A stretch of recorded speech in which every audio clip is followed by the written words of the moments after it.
Hello everyone. Today we are going to do a new topic in the subject of econometrics.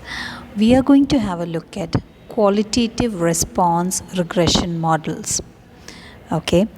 Now remember to go through this video after you have gone through and understood the chapter on dummy variables.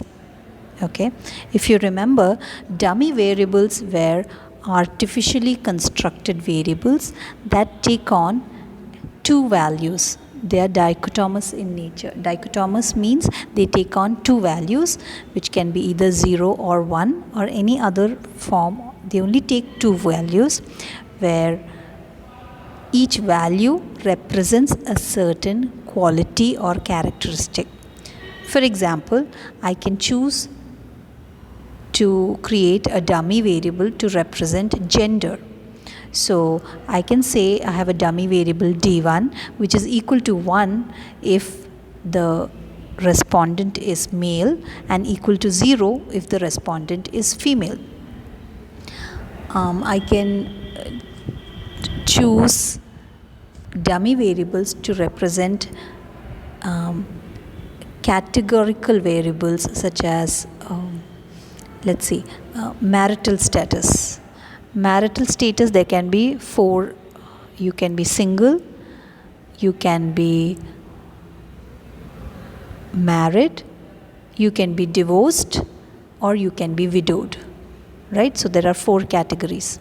Now if you want to represent this categorical variable, what you do is you introduce 3 dummies. So let me just show you how it is done. So my categorical variable is marital status, and I have 4 categories. First is that you are single and never married. Second is that you are currently married. Third is that you were married but right now you are single because you are divorced. Or fourth, you were married once but now you are single because your partner has passed away. So these are the 4 categories, and I want to represent this as an explanatory variable in my model, in my regression model. So what I can do is, when I have 4 categories, I will introduce 3 dummy variables, d1, d2 and d3. Okay, so my variable d1 will be 0. Oh sorry, let me write that in another way.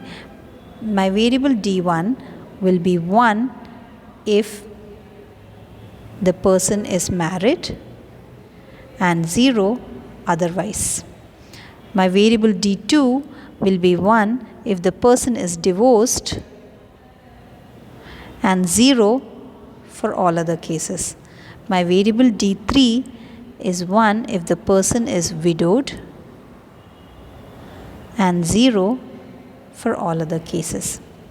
So what I have done is I have entered 3 dummy variables for a qualitative characteristics which has 4 categories. Right? And in this way I can run my regression without entering the dummy variable trap. Okay? Now the status single is called my base category. Okay? Single is called my base category if I use this method of denoting the variable. In this base category, if my d1, d2 and d3 are all 0, that means the person I'm talking about, the respondent, is automatically understood to be belonging to the single category. Right? So please have a look at the dummy variable lesson before you start with qualitative response regression model. In the dummy variable chapter, we had actually dealt with are explanatory variables being dummies, being dichotomous. Remember, this is called a dichotomous variable because it is taking on only two possible values and therefore represents presence of the category of being married or absence of the characteristic of being married. So it only denotes presence or absence, right? Now, often what happens in the dummy variable chapter, like I said, our explanatory variables were dummies or dichotomous variables. Now, in the qualitative response regression models, we are going to have a look at situations where our y variable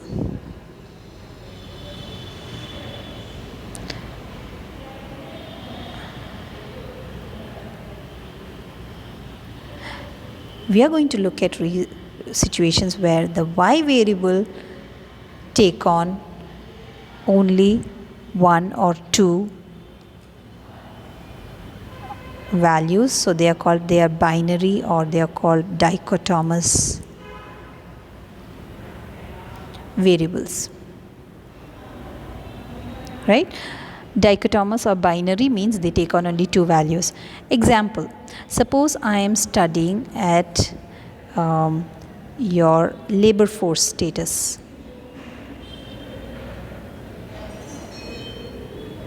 Okay, so what does labor force status means? I am saying that it is equal to 1 if you are a part of the labor force, and it is equal to 0 if you are outside the labor force. Okay, so you can imagine a study being conducted. Several empirical studies have been conducted about what determines your decision to go in or be a part of the labor force. Do you know what the definition of being a part of the labor force means? It means either you're working, or even if you're not working, you are actively seeking work, or you're not actively seeking work, but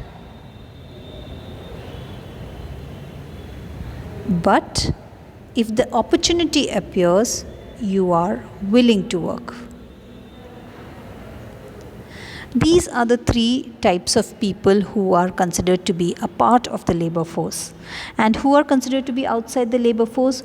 Those who are not working, those who are not seeking work, and those, even if an opportunity comes up, a desirable opportunity comes up, they still do not wish to work. Only those people are considered to be out of labor force. So, 4th SEM PG, all of you people, you are considered to be outside the labor force because right now you're not looking for employment because you prefer to stay at home and study. You want to achieve your degree, postgraduate degree in economics. So you all will have the status outside the labor force. I am working as a teacher over here, so I am a member of the labor force. A person at home, currently she's not working. Okay, your pass out students, your seniors who have passed out, they are not working right now, but they are willing to work, they are seeking work, so they are also a part of the labor force. And then there are a few people among your seniors who have finished their MA degree, they have passed out, they are not looking for a job because they are married and settled down. But if an opportunity comes up and if you go to them and say, oh, you have an MA degree in economics, will you come and help me do such and such work? I will pay you say 20,000 per month. If such an opportunity comes, these people might say, oh yeah, I'm free, I'm not doing anything else, I don't mind coming and working for you. So even those people are considered to be a part of your labor force. So several empirical studies have been conducted where your y variable or your dependent variable is a decision to be a part of the labor force or not. And the explanatory variables you can think of in this example are I can think of my education level, That is definitely, if I have only studied till the 10th and I still want to pursue my higher studies, pass my plus 2, pass my maybe I want to get my PhD before I start looking for work. So that would be your current level of education is an important explanatory variable. The income of your family will be an important explanatory variable. Think about it. If I belong to a very poor family, I might wish to go for higher studies, pursue my PhD, but economically we are severely constrained. We do not have enough money, and there is immediate need for a person to become an earning member in the family. That might force me to enter the labor force, even though my education level is not so high. Okay, or it can be the opposite. I might be very well educated, but I'm not interested in the job. I just want to sit at home, be a homemaker. I want to look after my kids. So I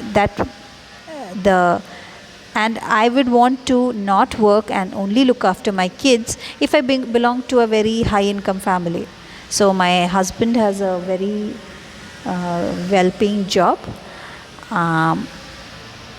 All my needs and economic wants and necessities are being satisfied by my well paying job of my husband. In that case, I might decide, okay, I want to look after my kids and stay at home and do household chores, because I don't need extra additional income. My family does not need that additional income. So that is an influencing factor on my decision whether to be a part of the labor force or not. Okay. Besides that, you can think of several other explanatory variables. The reason I have gone into so much detail with this example is because it is a good area of research. Okay, lots of people, even some of your seniors, have tried to do research into this area in Kerala, but they haven't used any of the models that they studied in their econometrics paper. Okay, so just to put an idea into your heads, into your brains, just to plant a seed of an idea. Okay.